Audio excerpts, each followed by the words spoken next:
Здравейте хора и добре дошли в моят YouTube канал. За тези, които не ме познават, аз съм Пламена и това видео го стартирам за някъде около 94-ти път, но както и да е. Днес съм замислила да ви представям един грим на една доста по-известна от мен личност, а именно Хейли Бийбър. Като може би в момента ще виждате ето тук визуализирана тази невероятна визия, която аз мога да я пресъздам. Сега, поради липсата на някои дадености при мен, като един тон правки, нос, уста, скула, няма да изглежда по същия начин, но нека видим този грим как ще изглежда на една естествена хубост. Така, мисля да стартирам. Както знаете, всъщност тя е с една изключително хубава, красива, озарена кожа, която притежават сигурно корейките и тя. Аз изглеждам с прилична кожа, но не съм чак като нея. Затова съм намислила да я постигна, след като си смеса милия фондютен, който и този път си е пак абсолютно същия на Dior, с едно масло за грим на MAC. И нека видим какво ще се получи. Да се молим да се получи тази озареност, свежест и доспалост. Така, с коя четка и ние да знаем. Така. Мажеме, разбъркваме и се молим да станем накрая мазнички, като се едно, че сте си намазали олио. Така. Само, че вие не виждате, ама аз не се виждам. Отново. Така. Държаваме и от другата страна.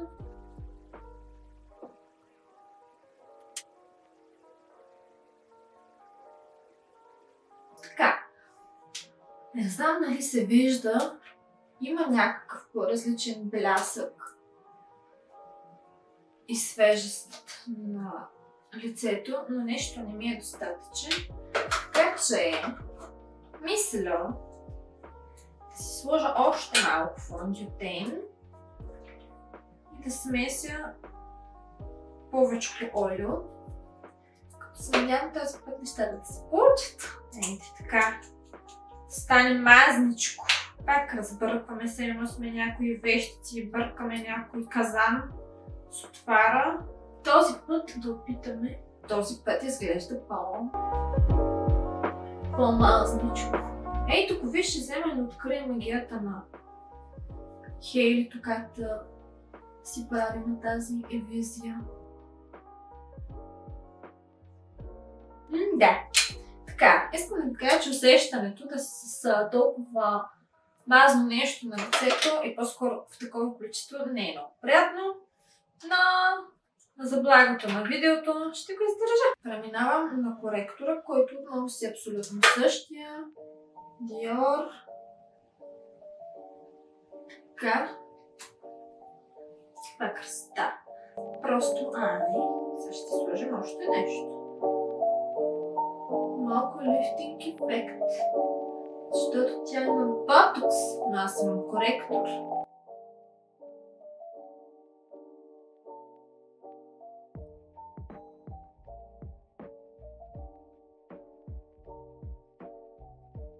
Така. Приличаме на Хейли? Не, изобщо. Така, такъв грим предразполага да имаме доста по-голямо количество кремообразни продукти, но нямам. Затова ружът ми ще е кремообразен, бронзанта не, но хайлайтър този път е специален. Така, тъй като на снимката тя изглежда с доста приятно количество руж, смятам и аз да си сложа по носа има? Не, няма. Но майко чело. Да. Така. Зачервихме малко така блузките. Сега да взема и да го разнеса, докато още е време.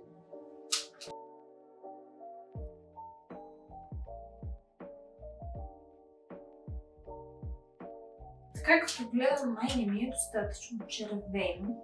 Рожа, който ползвам, между другото, е на Milk, който става за устни, за лице, общо взето. След го сложите, няма да сгрешите. Още малко. Да.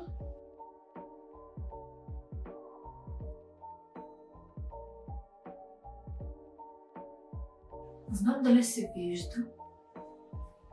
Ето по какво аз съм по-добра от нея.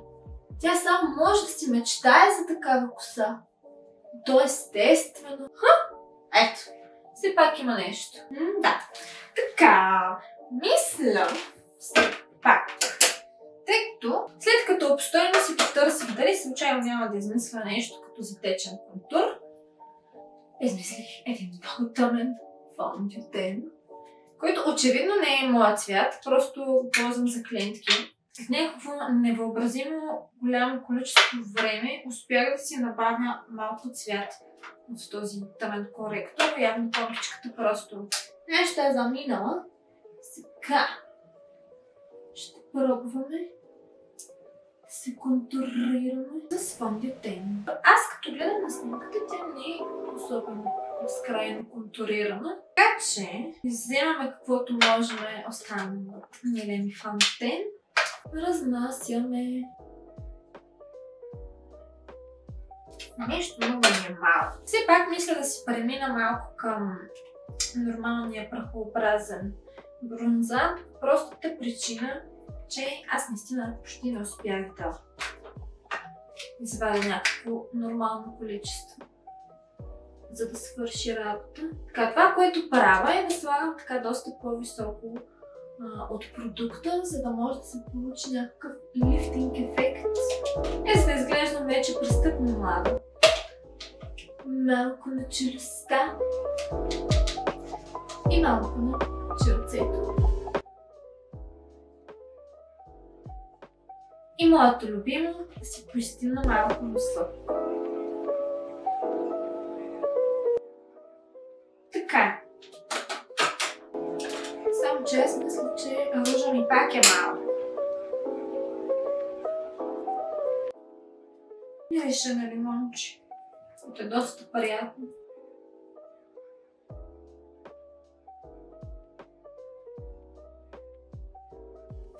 Добре. Мисля, че вече съм достатъчно червена, че да се конкурирам с някой домат, но като за видео, мисля, че ще изглежда доста хубаво. Така, смятам да премина към очите, като си започна така с един основен базов цвят.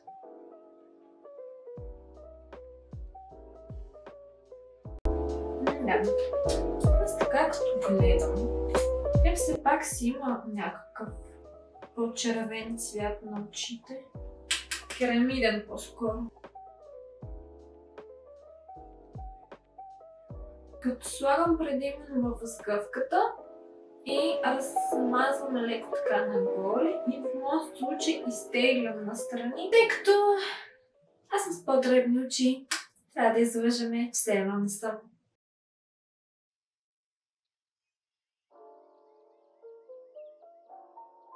Знам дали се вижда. За сега това е.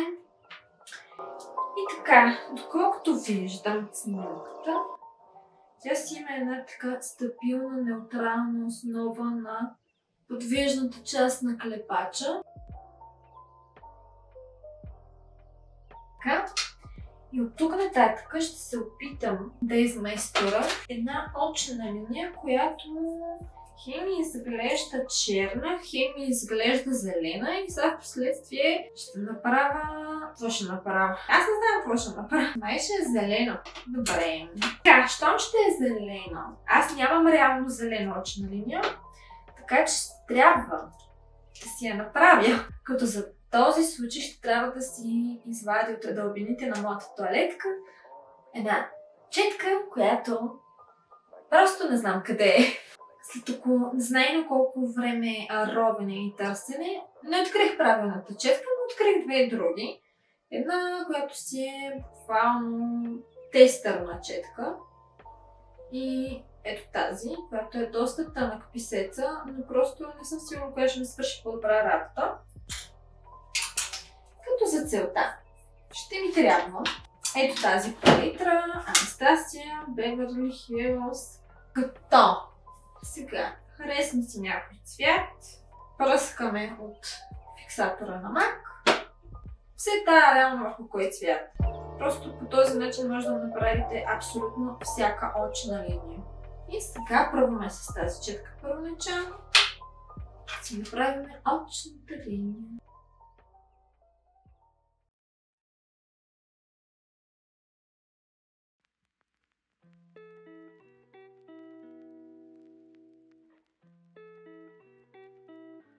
Та ето по този начин изглежда вече едното око с зелена очна линия, като не ми я завиждате с скоростта, с която я направих. Това е 15 годишен ежедневен труд.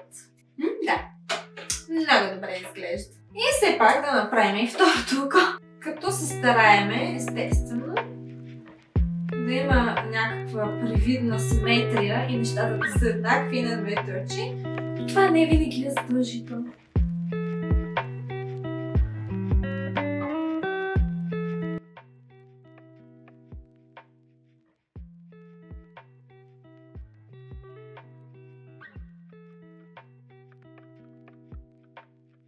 Така, ето това е крайният резултат на двете очни линии. Сега, тази вече не ни трябва. Не, още ни трябва. Оставаме. Така, и да си отворя отново снимчицата. Така, това, което виждам, е хубаво вече да попремина тази палитра лище на ананас.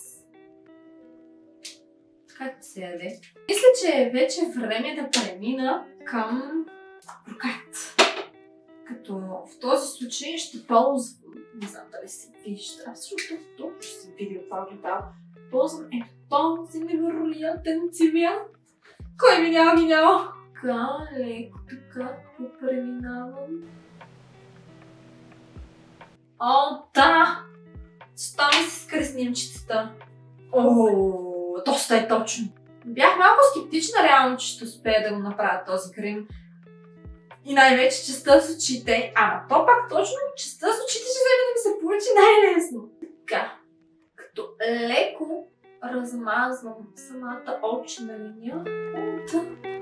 Не знам дали се вижда. Колко хубав брокат. Боже, за тези от вас, които седат и ми слушат как се лигавя. Ево.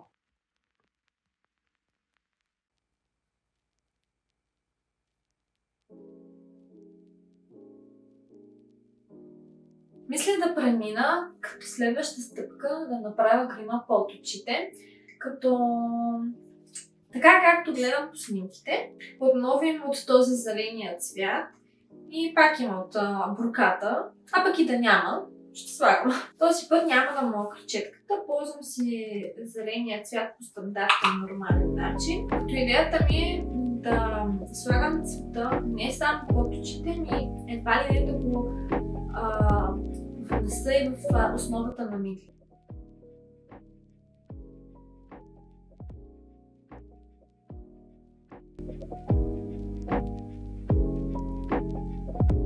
Така, за момента е ето това като крайен вариант. И преминаваме към броката.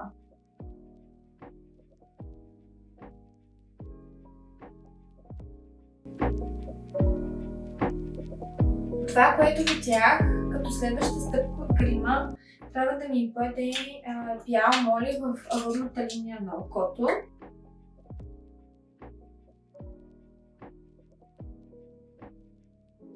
Като интересен факт за мен, аз изобщо не обичам да си слагам моли в водната линия на окото. Първо, че не ми харесва, второ, че ме дразни. Така, И вече мисля да премина към спиралата, тъй като доколкото виждам, майко приключих вече с очите. Като слагаме спиралата, внимателно, без да оплескаме грима, с огледалце така надолу.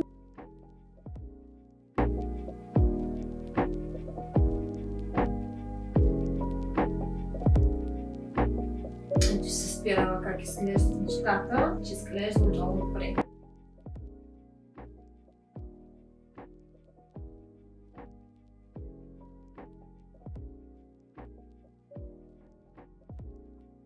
Така изглеждат нещата. Вече и двете очи си имат спирала, имат си сенки. Вече почти приличам на човек. Като изключим колко съм мазничка в лицето, което аз след малко няма да издържа и смятам да си сложа една пудричка. Друго, което трябва да направя е да си сложа вежди. Аз доколкото виждам на снимката, веждите са минати с вакса или с тези сапончетата за вежди, само че аз няма да го направя по простата причина, че нямам вежди за това нещо и не ми се занимава. Така че, сори, излагах ви, грима няма да е 100% достоверен.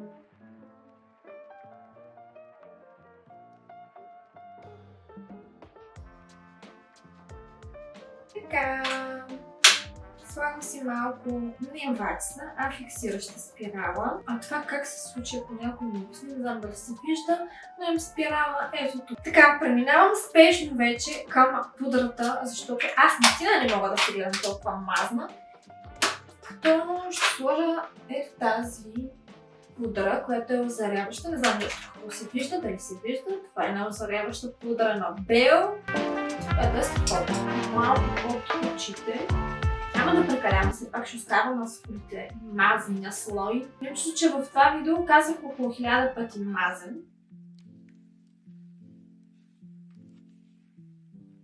Ох, така се чувствам далеч по-добре. Но за да може рязко да ми стане отново зле, ще сложа един специален хайлайтър, който е течен. Той си е на марката на DM. Също даже не знам дали го произвежда точно. И започвам смело да нанасям, разбира се, с пръсти. Защо при положение, че без четки трябва да ги ползвам? Пръстите са ми най-добре. Сега, тъй като не съм сигурна дали има на носа, няма. Аз обичам да слагам тъжно.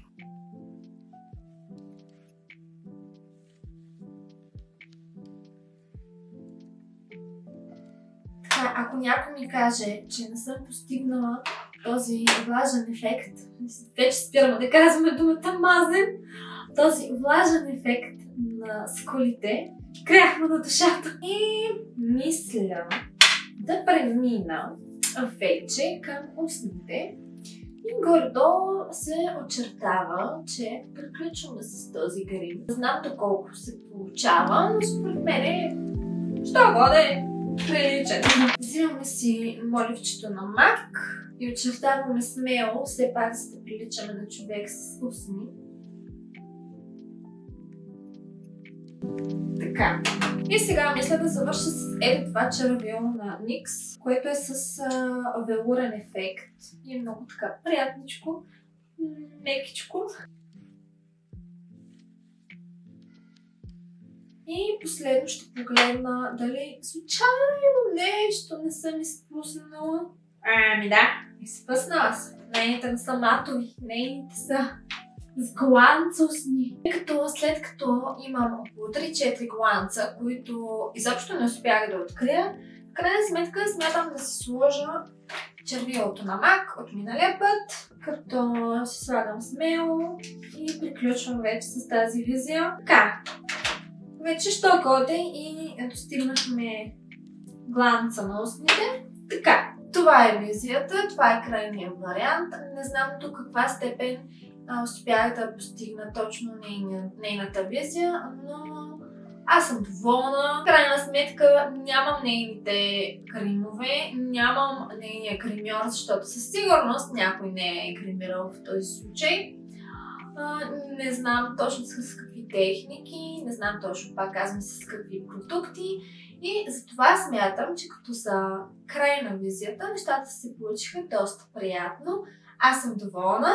Надявам се и вие да сте доволни. И така, много ви благодаря, че останахте с мен до края. Ви е харесало това видео. Много бих се радвала, ако в коментарите ми оставите друга личност, на която да пресъздам грима. Като аз вече съм набелязала една такава, която е българка, доста известна българка. Като в този случай дори знам кой е нейният гримьор, така че малко от малко ще ми бъде доста по-лесно. Въпреки всичко, пак казвам, ако ви е харесал, сложете един коментар, няма да ви се разсърда. Също така, няма да ви се разсърда, ако цъкнете бутона за абониране, камбанката. И така, много ви благодаря, че бяхте с мен и до нови срещи! Чао!